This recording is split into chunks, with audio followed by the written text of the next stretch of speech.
ಇನ್ನು ಬೆಂಗಳೂರಿನಲ್ಲಿ ಒತ್ತುವರಿ ತೆರವಿಗೆ ಪಾಲಿಕೆ ಮುಂದಾಗಿದೆ. ದಿವ್ಯಶ್ರೀ ಟೆಕ್ ಪಾರ್ಕ್ ಮೇಲೆ ಪಾಲಿಕೆಯಿಂದ ಜೆಸಿಬಿ ಅಸ್ತ್ರ. ಅಕ್ರಮವಾಗಿ ನಿರ್ಮಿಸಿದ್ದ ಟೆಕ್ ಪಾರ್ಕ್ನ ಒಳಗಿನ ರಸ್ತೆಗಳನ್ನ ಇದೀಗ ಪಾಲಿಕೆ ಅಗಿಯೋದಕ್ಕೆ ಮುಂದಾಗಿದೆ. ಫೈನಲಿ ಒಂದು ಕ್ರಮಕ್ಕೆ ಈಗ ಪಾಲಿಕೆ ಮುಂದಾಗಿರುವಂತದ್ದು. ಮೊದಲ ಭಾಗವಾಗಿ ದಿವ್ಯಶ್ರೀ ಟೆಕ್ ಪಾರ್ಕ್ ಮೇಲೆ ಪಾಲಿಕೆ ಜೆಸಿಬಿ ಅಸ್ತ್ರ ಹೂಡಿದೆ. ಅಕ್ರಮವಾಗಿ ನಿರ್ಮಿಸಿದ್ದ ಟೆಕ್ ಪಾರ್ಕ್ನ ಒಳಗಿನ ರಸ್ತೆಯನ್ನ ಅಗಿಯಲಾಗಿದೆ. ರಾಜಕಾಲುವೆಯನ್ನ ಒತ್ತುವರಿ ಮಾಡಿಕೊಂಡು ಇವರು ರಸ್ತೆಯನ್ನ ಮಾಡ್ಕೊಂಡಿದ್ರಂತೆ.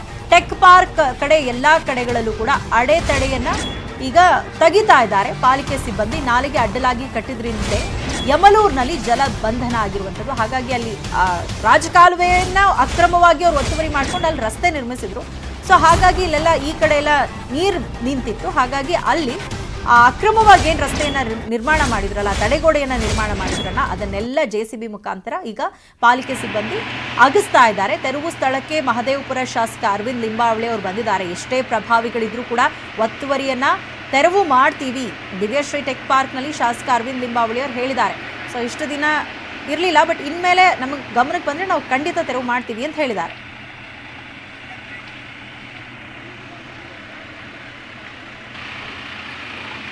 ನಿರ್ಮಾಣ ಕಾಲುವೆ ಇದೆ, ಅದರಿಂದ ನೀರು ಬಂದು ರಾಜಕಾಲುವೆಗೆ ಬರುತ್ತೆ.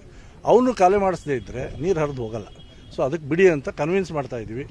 ಕ್ರಮನೂ ಕೈಗೊಳ್ತಾ ಇದ್ದೀವಿ. ಅದೇ ತೀರ್ಮಾನ ಸರ್ಕಾರದ್ದು ಮುಖ್ಯಮಂತ್ರಿಗಳು ಮೊನ್ನೆ ಹೇಳೋಗಿದ್ದಾರೆ. ಅವ್ರು ಎಷ್ಟೇ ದೊಡ್ಡವರು ಇರಲಿ ಒಡೆದಾಕಿ ಅಂತ ಹೇಳಿದ್ದಾರೆ. ಕಾಲುವೆ ಇದೆ, ಅದರಿಂದ ನೀರು ಬಂದು ರಾಜಕಾಲುವೆಗೆ ಬರುತ್ತೆ. ಅವನು ಕಾಲುವೆ ಮಾಡಿಸದೇ ಇದ್ದರೆ ನೀರು ಹರಿದು ಹೋಗಲ್ಲ. ಸೊ ಅದಕ್ಕೆ ಬಿಡಿ ಅಂತ ಕನ್ವಿನ್ಸ್ ಮಾಡ್ತಾ ಇದ್ದೀವಿ.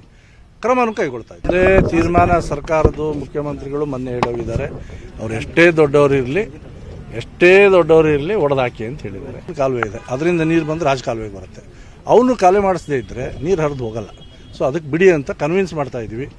ಕ್ರಮನೂ ಕೈಗೊಳ್ತಾ ಇದ್ದೀವಿ. ಅದೇ ತೀರ್ಮಾನ ಸರ್ಕಾರದ್ದು ಮುಖ್ಯಮಂತ್ರಿಗಳು ಮೊನ್ನೆ ಹೇಳೋಗಿದ್ದಾರೆ. ಅವ್ರು ಎಷ್ಟೇ ದೊಡ್ಡವರು ಇರಲಿ ಒಡೆದಾಕಿ ಅಂತ ಹೇಳಿ. ಈ ಬಗ್ಗೆ ಹೆಚ್ಚಿನ ಮಾಹಿತಿಯನ್ನು ಪಡ್ಕೊಂಡು ನಮ್ಮ ಪ್ರತಿನಿಧಿ ಆಶಿಕ್ ಮುಲ್ಕಿ ಇದೀಗ ನಮ್ಮ ಜೊತೆ ನೇರ ಸಂಪರ್ಕದಲ್ಲಿ ಜಾಯ್ನ್ ಆಗಿದ್ದಾರೆ. ಆಶಿಕ್, ಫೈನಲಿ ಇಷ್ಟೆಲ್ಲ ಟೀಕೆಗಳಿಗೆ ಒಳಗಾದ್ಮೇಲೆ ಪಾಲಿಕೆ ಈಗ ಅಕ್ರಮ ತೆರವಿಗೆ ಮುಂದಾಗಿರುವಂತದ್ದು. ದಿವ್ಯಶ್ರೀ ಟೆಕ್ ಪಾರ್ಕ್ ನಲ್ಲಿ ಅಕ್ರಮವಾಗಿ ನಿರ್ಮಿಸಿದ್ದ ತಡೆಗೋಡೆ ರಸ್ತೆಯನ್ನೆಲ್ಲ ಅಗಿತಾ ಇದ್ದಾರೆ. ಸೊ ಯಾವ ರೀತಿ ತೆರವು ಕಾರ್ಯಾಚರಣೆ ನಡೆಸಲಾಗ್ತಾ ಇದೆ? ಅಲ್ಲಿ ಸದ್ಯದ ಸಿಚುವೇಶನ್ ಹೇಗಿದೆ?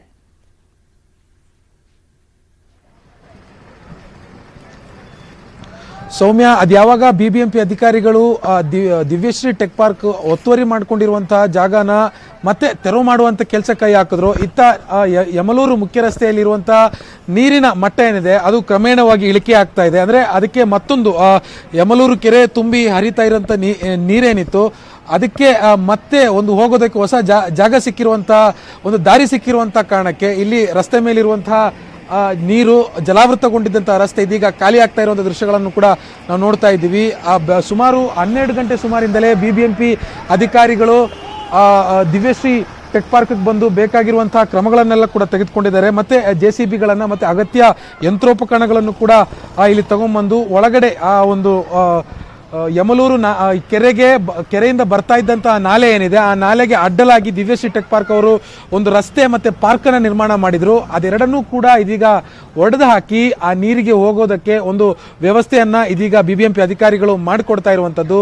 ಇದು ಸದ್ಯದ ಒಂದು ಟೆಂಪರವರಿ ಸೊಲ್ಯೂಷನ್ ಮಾತ್ರ ಸದ್ಯಕ್ಕೆ ಬಿಬಿಎಂಪಿ ಅಧಿಕಾರಿಗಳು ಮಾಡಿರೋದು. ಅಂದ್ರೆ ನಾವು 2016ರಲ್ಲಿ ಬಿಬಿಎಂಪಿ ಸರ್ಕಾರಕ್ಕೆ ಕೊಟ್ಟಿರುವಂತಹ ವರದಿ ಪ್ರಕಾರ ಸುಮಾರು 45ರಿಂದ 60% ಕೆರೆ ಒತ್ತುವರಿಯನ್ನ ಈ ದಿವ್ಯಶ್ರೀ ಟೆಕ್ ಪಾರ್ಕ್ ಅವರು ಮಾಡಿದ್ದಾರೆ. ಅಂದ್ರೆ ಆ ಬಫರ್ ಝೋನ್, ಯಮಲೂರು ಕೆರೆಯ ಬಫರ್ ಝೋನ್ ಅನ್ನ ಸೇರಿಸಿ ಇವರು ಒತ್ತುವರಿ ಮಾಡಿದ್ದಾರೆ. ಹೀಗಾಗಿ ಅವೆಲ್ಲವನ್ನು ಕೂಡ ತೆರವು ಮಾಡಬೇಕಾಗುತ್ತೆ ಒಂದು ಶಾಶ್ವತ ಪರಿಹಾರಕ್ಕಾಗಿ. ಮುಂದಿನ ದಿನಗಳಲ್ಲಿ ಅಂದ್ರೆ ನಿನ್ನೆ ಬಿಬಿಎಂಪಿ ಚೀಫ್ ಕಮಿಷನರ್ ಆಗಿರುವಂತಹ ತುಷಾರ್ ಗಿರಿನಾಥ್ ಅವರು ಸುದ್ದಿಗೋಷ್ಠಿಯಲ್ಲಿ ಅಕ್ಟೋಬರ್ ಅಂತ್ಯದ ವೇಳೆಗೆ ಎಲ್ಲವನ್ನೂ ಕೂಡ ನೀಟಾಗಿ ತೆರವು ಮಾಡಿಸ್ತೀವಿ ಅನ್ನುವಂಥ ಒಂದು ಭರವಸೆಯ ಮಾತುಗಳನ್ನು ಕೂಡ ಆಡಿರೋದು. ಇನ್ನೇನು 1.5-2 ತಿಂಗಳ ಸಮಯಾವಕಾಶ ಇದೆ. ಸದ್ಯದ ಮಟ್ಟಿಗೆ ಇನ್ನು ಸೆಪ್ಟೆಂಬರ್ 9ನೇ ತಾರೀಕುವರೆಗೂ ಕೂಡ ಬೆಂಗಳೂರಿನಲ್ಲಿ ಬಹಳ ದೊಡ್ಡ ಮಟ್ಟದಲ್ಲಿ ಮಳೆಯಾಗುತ್ತೆ, ಮತ್ತಷ್ಟು ಅವಾಂತರಗಳು ಸೃಷ್ಟಿಯಾಗಬಹುದು ಅನ್ನುವಂಥ ಒಂದು ನಿಟ್ಟಿನಲ್ಲಿ ಯಮಲೂರು ಕೆರೆಯಿಂದ ಬೆಳ್ಳಂದೂರು ಕೆರೆಗೆ ಕನೆಕ್ಟ್ ಮಾಡುವಂತಹ ದೊಡ್ಡನೆಕುಂದಿ ಆ ನಾಲೆ ಏನಿದೆ ಆ ನಾಲೆಯನ್ನ ಇದೀಗ ಫ್ರೀ ಮಾಡಿಕೊಟ್ಟಿರುವಂಥದ್ದು. ಈ ಫ್ರೀ ಮಾಡಿ ಏನು ಕೊಟ್ಟಿದ್ದಾರೆ, ಆಗಿದ್ರೂ ಕೂಡ ಇಲ್ಲಿ ಒಂದಿಷ್ಟು ಸಮಸ್ಯೆಗಳು ಕೂಡ ಆಗಿದಾವೆ. HL ಘಟಕ ಏನಿದೆ ಈಗ ಮಾಡಿರುವಂತದ್ದು ಒಂದು ತಾತ್ಕಾಲಿಕ ಪರಿಹಾರ ಅಂತ. ಫೈನ್, ಈಗ ಮಳೆ ಬಂದಿರೋದು, ನೀರ್ ಖಾಲಿ ಆಗ್ಬೇಕು, ಈಗ ಅಲ್ಲಿ ಅಗದಿ ಎಲ್ಲ ನೀರ್ ಹರಿದು ಹೋಗೋದಕ್ಕೆ ವ್ಯವಸ್ಥೆಯನ್ನ ಮಾಡಿದ್ದಾರೆ. ಸೊ ನಾವೊಂದು ಪರ್ಮನೆಂಟ್ ಸೊಲ್ಯೂಷನ್ ಬೇಕು. ಅಕ್ರಮವಾಗಿ ಅಲ್ಲಿ ಏನೆಲ್ಲ ನಿರ್ಮಾಣ ಆಗಿದೆ ಅದೆಲ್ಲವನ್ನ ತೆರವು ಮಾಡಿ ಕ್ಲೀನ್ ಮಾಡ್ತೀವಿ ಅಂತಂದ್ರೆ ಸೊ ಯಾವ ರೀತಿ ಕ್ರಮ ಆಗ್ಬೇಕು ಆ ಭಾಗದಲ್ಲಿ ಅಂತ?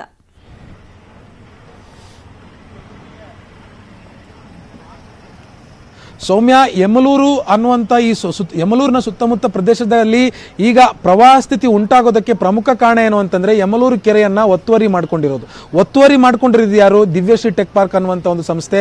ಹೀಗಾಗಿ ಈ ಸಂಸ್ಥೆ ಒತ್ತುವರಿ ಮಾಡ್ಕೊಂಡಿರೋದ್ರಿಂದಲೇ ಯಮಲೂರಿನಲ್ಲಿ ಇದೀಗ ಪ್ರವಾಹ ಸ್ಥಿತಿ ಉಂಟಾಗಿದೆ ಅನ್ನೋದು ಈಗ ಜಗಜ್ಜಾಹೀರಾಗಿದೆ.